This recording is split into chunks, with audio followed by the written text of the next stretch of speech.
Hi,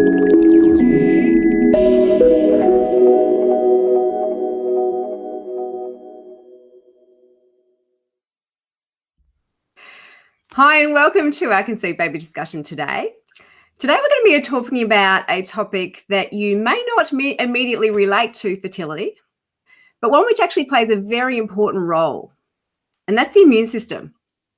The immune system enables us to bring together two different cells with different DNA, different genetic material, and combine them to create a new life, to start a new heart beating. It's a fascinating process. And today we'll be discussing the role of the immune system in this process, as well as ways you can positively influence your immune system to support healthy pregnancy outcomes. But firstly, if you haven't joined us before, my name's Tasha Jennings, founder of Conceive Baby. I'm a naturopath, nutritionist, natural fertility specialist, and author of The Vitamins Guide and The Fertility Diet. And if you're already part of the Conceive Baby community, you would know I am passionate about helping women and couples fall pregnant and have happy, healthy babies.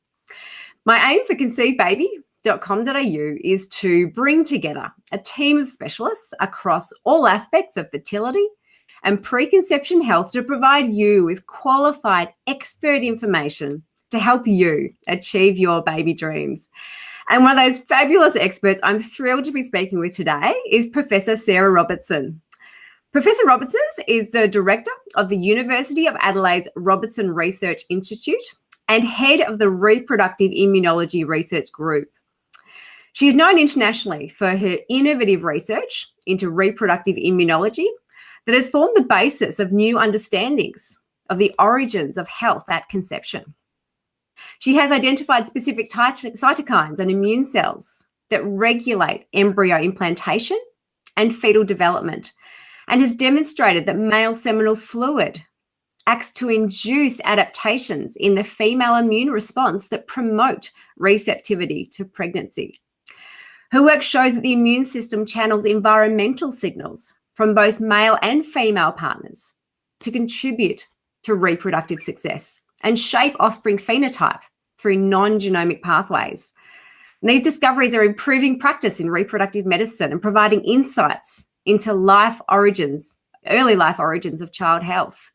And her work is funded by the NHMRC, the Australian Research Council, the Canadian Institute of Health Research, and the Global Alliance for Prevention of Prematurity and Stillbirth, Gates Foundation. So welcome, Sarah. Hi, Tasha. Good to be with you. Thanks for joining us today. I mean, that is an amazing resume that I've just read out there, and it's really wonderful to have you speaking with us today, particularly on a topic that you have done so much research into, which is truly fascinating. So I thought I'll start off with the basics, if you wouldn't mind getting us started. We spoke about the role of the immune system, but what are we talking about? What is going on inside the body? What is the role of the immune system in a healthy conception?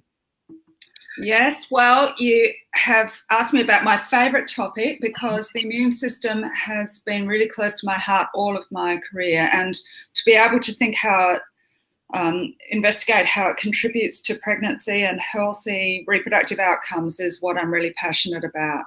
And it turns out that the immune system is really an absolutely critical part of having a healthy pregnancy, and in particular, it's most important at the time of conception. So when we think about the challenge that you raised of how an embryo, which gets half its genes from the father, as well as the other half from the mother, is effectively a foreign tissue in the mother's body. Yes. Now, if that was a heart transplant or a kidney transplant, it would be rejected. But the setting of pregnancy has to have the opposite outcome pretty much. So you've got to have an embryo that's effectively foreign, expressing these what we call transplantation proteins on its cells, being allowed to merge into, contact with, and invade the woman's uterine tissues, the endometrial surface, and not be rejected by the immune system. So for many people, historically, they've thought, oh, well, that means really that the immune and reproductive system are kind of working in opposite directions and at odds with each other. And therefore, a lot of guys over the years, especially the the older transplantation immunologists back in the 50s and 60s sort of had these ideas that the immune system was like the enemy of reproduction and pregnancy, and it had to be kind of turned off, physically separated, or somehow kept away from, the pregnancy and what was going on in the reproductive tissues.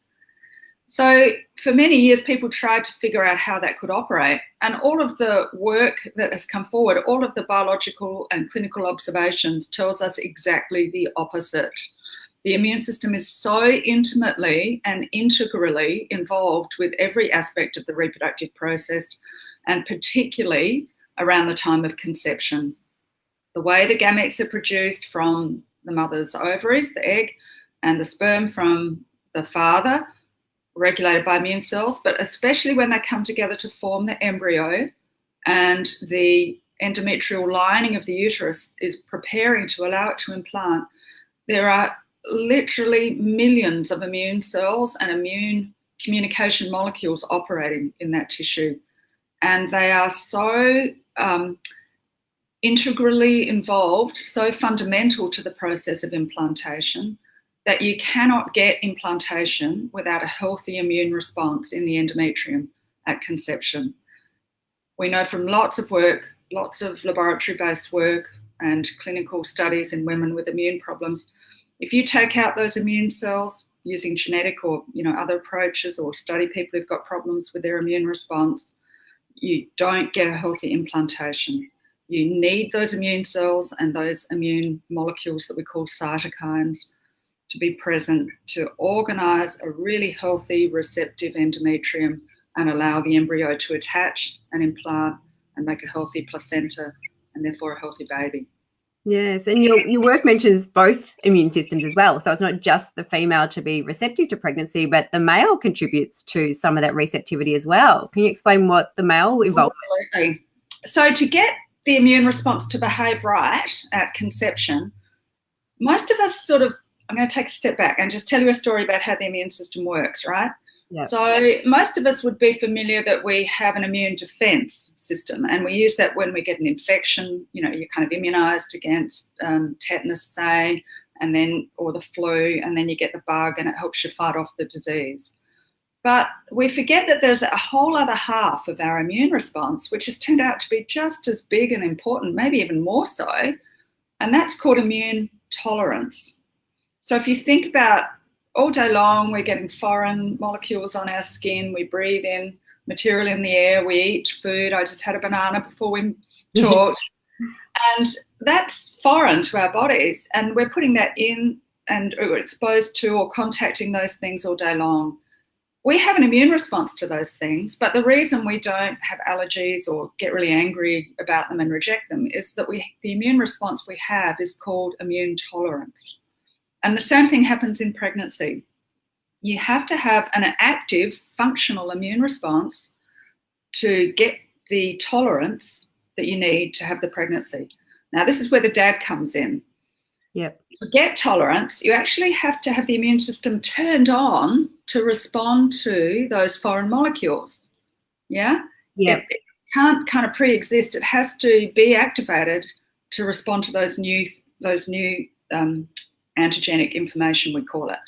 And that, in the context of conception, comes from the father, before the embryo even implants, from the father's seminal fluid. And people go, oh my God, that's yuck. Or I never knew that. I thought sperm was all about just the one sperm you need to fertilize an egg. But actually there's this whole job for seminal fluid that goes way beyond fertilization of an egg. And it's about preparing the female immune response to be tolerant for conception and implantation. So the seminal fluid, because it carries the same transplantation molecules as the sperm and the same ones that are going to be on the embryo, it's kind of like the Trojan horse maybe. It kind of goes in and prepares the ground, carrying that same information, but presenting it in a way that it convinces the immune system to see it as a friend, not the foe. And the strength and quality of those signals that come in the dad's seminal fluid and the kind of regularity of exposure is also important. That can sort of prime and prepare the immune response so that when the embryo turns up expressing those same proteins, some days or weeks or months later, conceived by the same dad, now the immune system's ready to go. And it says, yep, I've seen you before. You're not dangerous. You're not foreign. You're something I can be friends with. So I'm going to tolerate this and allow this embryo to implant. I think that's such an important differentiation to make, because I think there is a concept that you need to suppress the immune system. We don't want the immune system to fight off anything, but it is actually a response in itself.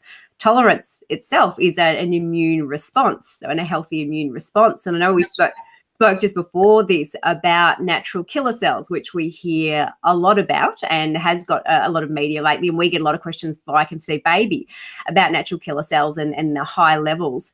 And these are often treated with immune suppressive medications. But, what is your opinion on those treatments? Yeah, right. So it gets complicated because those natural killer cells, they can be the friend of tolerance, but they can also be agents of rejection. So if you kind of consider those two halves of the immune system we talked about, they can operate as mediators of the tolerance or mediators of the rejection. And you actually need them to get a good, strong, healthy placenta. So if you haven't got natural killer cells, or if you knock them down too low, then the placental cells can't invade and access the blood supply properly and won't ever form a strong placenta. And this means that the whole sort of rationale for using corticosteroids to turn off the immune system in early pregnancy and in an IVF setting, for most patients in an unselected population, is without foundation. And actually, we know from large cohort studies and the most recent Cochrane review on this topic that in unselected patients, there is absolutely no benefit of using corticosteroids or like prednisolone. And in fact, they may actually have the opposite to intended impact, because again, in those large studies, they show higher rates of miscarriage and preterm birth can be linked with unselected patients using corticosteroids. So it may be that there's a slightly higher chance of actually getting a conception, but then a higher again chance of losing that. So no overall benefit for most people.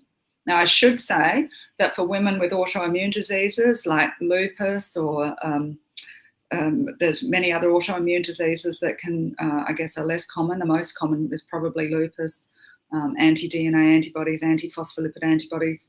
If they're really high and there really is a very specifically diagnosed autoimmune condition, then maybe there might be a reason for that particular woman to use corticosteroids. But women need to be aware of the risks. They are linked with higher likelihood of adverse outcomes and also a small but real increase in congenital abnormalities to do with the way the cleft palate forms. And again, it's easy to explain that that's to do with the fact that these corticosteroids, they're turning off the immune system, both the immune rejection part and the immune tolerance part. So yeah, you need your natural killer cells, but you need them to behave right. Yeah, so it's more about a balanced immune system than, as suppressing the immune system. Because I think a lot of people do think of the immune system as attacking, because that's how we see it. You get a cold, the body attacks the foreign body. But of course, as you mentioned, we're putting so many different things inside our body, on our skin, and we're ingesting that our body needs to know what to receive and what to dismiss. So that is a healthy, balanced immune system. So how does this relate to infertility and the immune components? Yeah, so this is a really interesting question. And a lot of the work now coming out around reproductive immunology is showing us that I guess that a lot of miscarriage and unexplained infertility that's to do with the receptive endometrium appears to be an imbalance in the immune system, or there's really two ways of thinking of it, and it is probably going to be a combination of both. Either an imbalance where the immune system is too biased towards that immune rejection kind of function, and that's because of an overexposure to inflammatory signals. So where the immune system is too inflamed, and more likely to always choose rejection or to be biased towards the rejection than it is towards the tolerance. But the other contributing factor is an insufficiently strong immune response. So you can shift in balance or not strong enough. And if you haven't got a strong enough immune system, you can't take the steps in that immune response to generate the tolerance. So what we're seeing when we look at patient materials, when we've been able to evaluate little tiny biopsies of the endometrium and also look at peripheral blood markers of immune function, is that, there's broadly evidence of those two categories of problems being involved in a lot of unexplained infertility and repeated miscarriage. But it's obviously more about the balance of the immune system rather than suppressing their immune function. And I know your work has looked at environmental factors which contribute to the immune response. What sort of environmental factors should people be looking at when it comes to supporting their own immune function? Yeah, so that's the question, I think, for women interested in conceiving and having a healthy baby. How do I really make sure my immune system is as strong and competent as it can be? Yeah. And there are a bunch of things that we can do, and a lot of them get back to just, the obvious messages around living a healthy life. And it's really avoiding the inflammatory things, that shift the immune response towards the rejection. So there's a whole bunch of things. Really, the way we interact with our external environment, really important. Things like air pollution are emerging to be really critical. There's small air particles, we call them 2.5 or even 0.5 micron air particles in air pollution, make us more inflamed. And women should really be doing their best to avoid, heavy industrial areas and, busy roadways and things like that. And obviously, sometimes it's easier said than done. Then there's the other environmental toxins, the heavy metals, but also the endocrine disruptors, phthalates, BPA we're familiar with, insecticides, chemicals secreted from household furniture, carpet and upholstery, insecticides, washing fruit and vegetables, really great way to avoid the insecticides, choosing the right products that are labelled either BPA-free, paraben-free and phthalate-free. In Australia, we don't have great labelling, but we can often go to the chemist and find products that are labelled fragrance-free. And that means that the phthalates have not been used in that product, and I choose phthalate-free products for myself and my girls. And nutritious diet, that I should have said that first. Diet and nutrition absolutely critical in maintaining a really strong immune response. Lots of healthy fruit and vegetables, vitamins, micronutrients, the minerals, all of that really critical. And having a really high quality diet with sufficient protein, as well as the fruit and vegetables, really important. Maybe a vitamin supplement if you have a particular dietary or gastrointestinal problem where you may need that. Then the other thing is exposure to sunlight. And this is turning out to be really a great way that you can boost your immune system, just to get out in the sun, 20 minutes, 30 minutes a day, not always be constantly coated with sunburn cream. Obviously, if you're going to the beach for the day or walking for the day, you need to protect yourself. But sometimes I think we overprotect ourselves and that we're losing out by not having that 20 to 30 minutes that you need every day to have enough vitamin D. Vitamin D is really, really critical for a healthy immune response.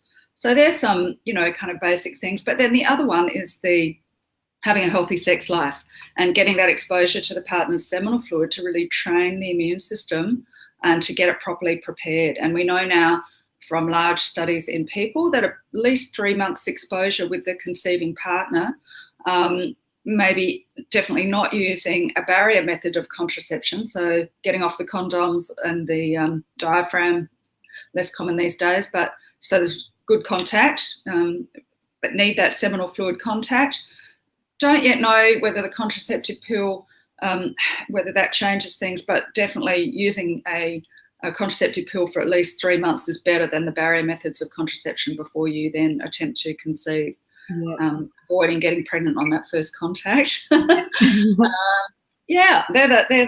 some good things. Yeah, we talk about a lot of that, about the 90 days on conceived baby, and I talk about a lot in my presentations about the 90 days of the egg development. There's a lot to do with those 3 months. If you can really get healthier and get that exposure, as you're saying, get the immune system primed, really prepare your body for a healthy pregnancy, not only obviously helps your chances of conception, but improves the health of the baby for the longer term, which I know a lot of your research is focused on as well. It's not just about getting pregnant. One more thing I want to add to that.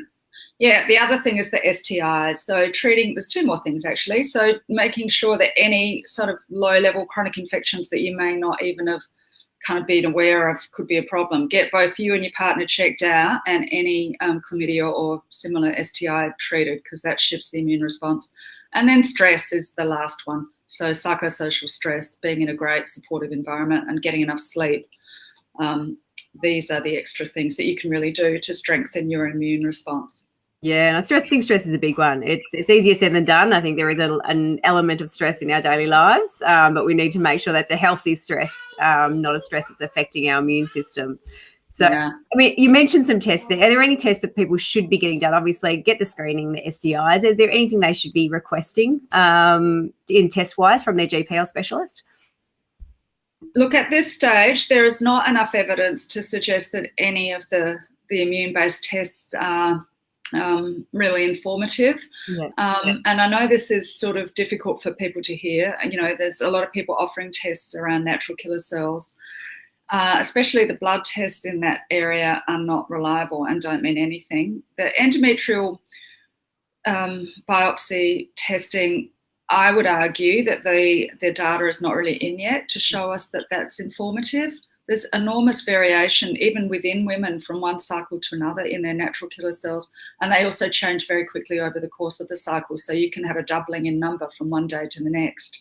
And that actually means interpreting that information can be really difficult. And so what that actually means and the confidence we can have in that test isn't as robust as it really should be. And, you know, I would say unless there's a very clear diagnosis for autoimmune disease, avoid the corticosteroids.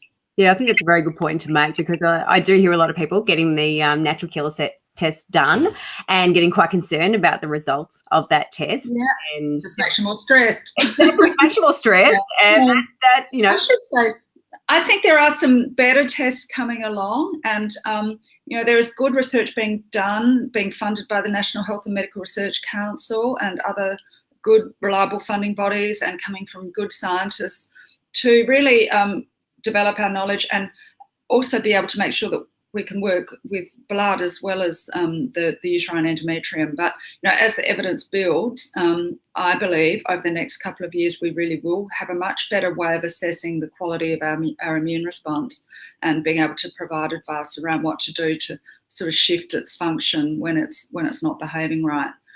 So I think there's good promise for the future, but I would just offer a little note of caution around current testings. Yeah, I think obviously the message is for people who have had that test done and may have been diagnosed with elevated levels of natural killer cells, that their response is to treat the immune system as we would treating general health, you know, whole foods, reducing exposure to toxins, those types of steps, preferably to steroid therapy, which is often given. Yes, I agree with that. Yeah. So, well, there's a lot of naturopaths listening today, and I think there's a lot naturopaths can do to support the immune system through a healthy diet. And I actually spoke with Nicole Bajilsma, who she is an expert in building biology, actually. So she's very much involved in all the phthalates and the BPA and everything that you were speaking about. And we do have a podcast over on the Conceived Baby website and a webinar with Nicole Bajilsma, who talks about the BPAs. And there's a lot of new research coming out about that. I think that's a whole new discussion on its own, the phthalates, the BPA, and all the things that we are exposed to naturally in the environment. Yeah, and, you know, the other thing that people can think about, and I'm sure she will bring it up, because I think this built environment that we live in is such a big issue, and there's so much you can do to improve that. Yeah. And one of the ways of improving that or counteracting the negative impact is spending more time in green spaces. So we really know that by working in the garden or going to the park, and especially if you can get out into a more complex green environment, you know, go for a walk in the local, you know, in the bush or the national park, that really, the way that changes your microbiome and the benefit for your immune system of that approach is really coming through as being pretty strong as well. So there's another one to add to the list.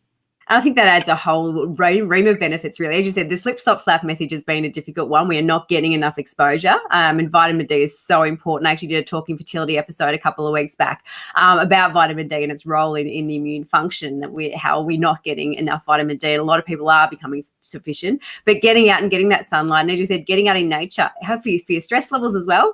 You know, get the seasonal affective disorder where, particularly in Melbourne, probably 3 seasons in one day. But getting enough sunlight, getting out in nature and reducing your stress levels too. Touching some nature, being involved in the bigger picture. It's great effects for obviously the immune system, the microbiome, being in touch with those things, and also for stress levels as well. So absolutely. That's very, very strong message, you know, really important. And there's lots people can do. Yeah. I guess that's a wonderful thing to hear, that if you are getting a diagnosis that is concerning, you know, there are so many things you can do and some simple changes that can make a big difference. Hence getting out, you know, for half an hour a day outside, walking around the environment, not near bus stations and obviously high traffic areas. So getting out where amongst trees, where, you know, the oxygen, getting in the greenery, as you said, and whole food diet, coming back to basics, really. You got it. That's the way forward. Yeah, don't worry about those killer cells. That's the wrong name. They really should not have been called that. So I think that's the concern for women getting that diagnosis. We have been getting quite a few questions lately, so I wanted to bring that up today, because we do get women coming through with really concerned about these natural killer cell diagnosis, because it does sound quite terrible. How can I conceive if I have these high natural killer cells that are attacking my baby? But as you find, we need them. We need them. And actually, I mean, part of their function is to go around the body and find cells that aren't behaving right. So they're really important in what we call immune surveillance for cancer, but they're also really important in removing the endometrial tissue at the end of every menstrual cycle. So part of the process of menstruation requires the natural killer cells. So they have a killer function when they need to, and they have a supportive function when they need to. If your immune system's properly balanced and behaving right, then you know they're the friend of the reproductive process. And you know, turning them off with those corticosteroids, getting rid of them, is really only the absolute last resort for very small numbers of people, not the average. It should not be the broad approach. Yeah, I think that obviously, as you said, it's been misrepresented in that way, and people do get confused about that. So we've written about that in the conversation. And, it, you know, as it turns out, there'll be other parts of our immune system that are kind of also have this kind of Jekyll and Hyde way of behaving. And that's the way the immune system is designed. It's got to be able to discriminate between things that are sort of damaging or need to be removed, you know, or, you know, defended from. And then this acceptance and rejection. And all the different compartments of the immune response and the different types of cells involved contribute in one way or another to achieving that. And they're all talking to each other as well, all these immune cells. So we look very closely at cells called Treg cells, regulatory T cells, Treg cells. And they are the cells that sort of quieten down the inflammation and protect from the inflammatory response, and really keep the NK cells behaving right. So we kind of think they're like the master controller cells that keep the rest of the immune cells, you know, under control and, you know, making the right decision to be tolerant. And, you know, we're now measuring how they relate to reproductive outcomes, and they'll be part of the solution, I think, as well as looking at, you know, the full breadth of different kind of immune parameters and the way they all interact. So there's heaps of fantastic work coming forward. And as we understand how those different players in the immune response, all they're different, like, you know, the different chessmen and on the set, they're all talking to each other and each have different kind of functions. They're all required to operate and to be there and behaving correctly. And, you know, absolutely we need to harness their power, their potential to help us have a receptive uterus, you know, for the embryo to implant and to make a good, strong blood supply to the placenta and develop a really robust source of nutrition and nourishment for the fetus in that strong placental development. And the immune system, all these immune cells absolutely underpinning that. So yeah, the ways that we can boost and strengthen them, getting them to behave right, not knocking them off with toxins and chemicals that we shouldn't be exposed to, getting them properly trained and primed by healthy engagement with natural environment, all of this will help. Yeah, I think, as you said, the immune system is quite amazing, and it would be fascinating to be doing the research you were doing, because it does have an amazing ability to make decisions for itself. These cells are making decisions, I guess, and working with other players within the immune system to decide what is okay to accept into our body and what is not okay. So instead of trying to step in and overcome then the immune system with suppressive treatments, we are better off to support what is already happening in the body, which is already amazing thing that we have at our disposal to work with. It's about supporting that and not, as you said, hindering it with drugs, with the suppressive inflammatory markers in the environment and that sort of thing. So it's good to hear that there's a lot that we can do just to support ourselves, help our body help itself in a way. Some of it is it's almost like a cultural kind of mindset change we have to have, because we, I think, have grown up with this whole concept that we have to kind of kill all the bugs around us and, be ultra sterile and ultra clean. And that's actually really gone against having a healthy immune response.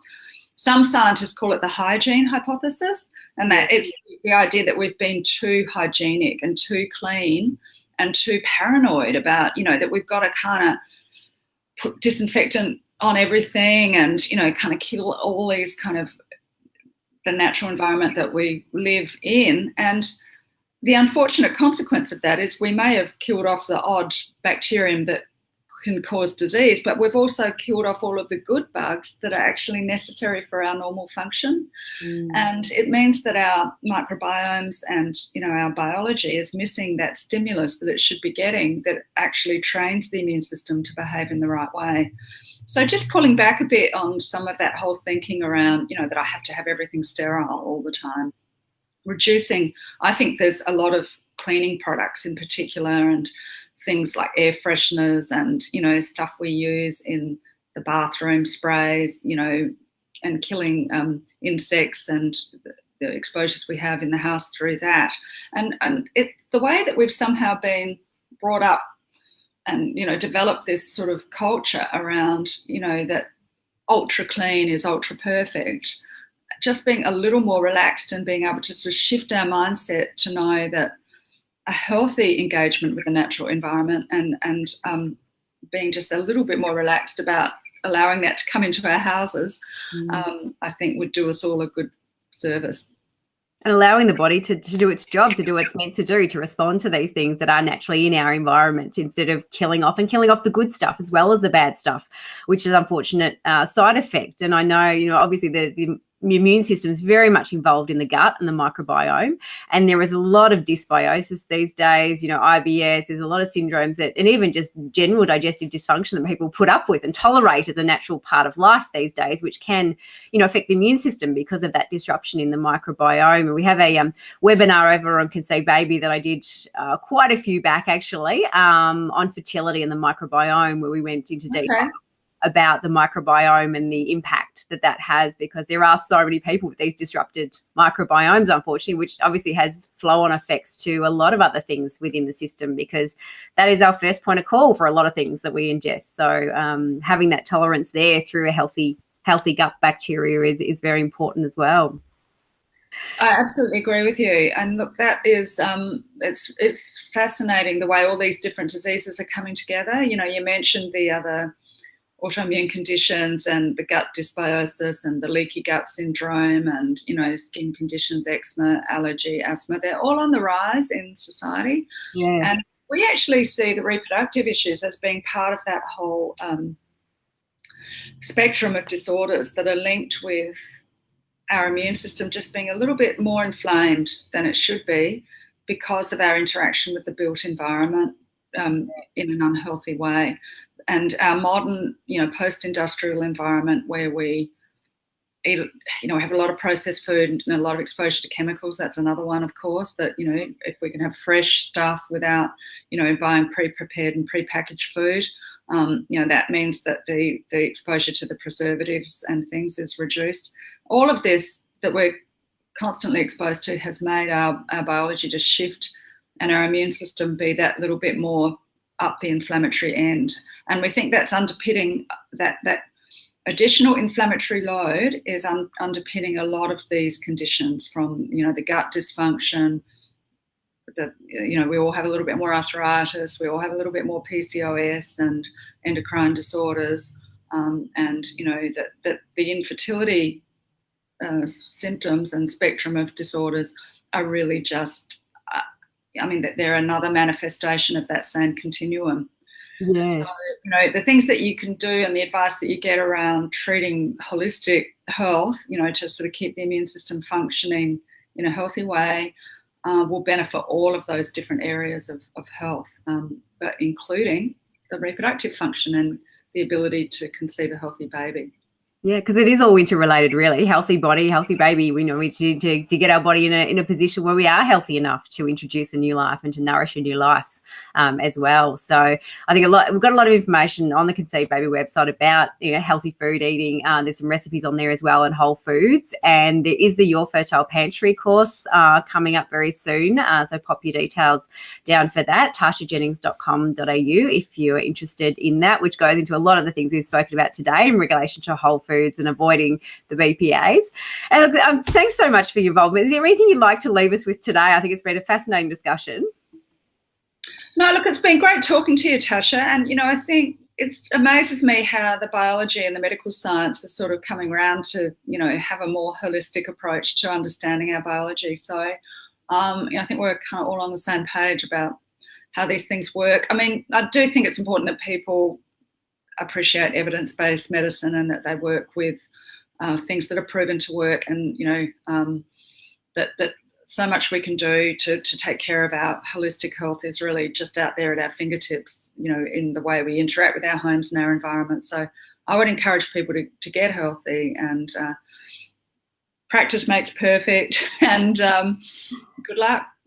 Yeah, no, that's excellent. And it's great to see that they are working together, and that's what Conceive Baby is all about, the evidence-based information. So people like Professor Robertson and our other experts on there. So only evidence-based medicine and getting the right advice can go a long way to supporting your fertility. So thanks for taking the time out of your very busy schedule today to be with us. It's been wonderful to speak with you. So, and it sounds like we almost have another webinar in the making there, with all your research that's coming through with your new projects in the pipeline. Yep, lots of exciting stuff happening here in Adelaide. We've got 400 people working on various aspects of fertility, pregnancy and child health, and it all interacts. So love to talk to you anytime. We will definitely keep in touch. I know I attended one of your seminars. I think we spoke about 5 years ago, I think. So I'm thrilled to have you here today and been following your research. So we'll definitely be in touch and keep updated with your new research. Great. Thanks so much, Tasha. So thanks, everyone, for joining us today. It's been wonderful to have you along, and be sure to sign up for the Conceive Baby newsletter if you haven't already, or if you are watching this on replay, jump on to conceivebaby.com.au and you can sign up for the newsletter and get all the updates from all our experts. I'll see you next time.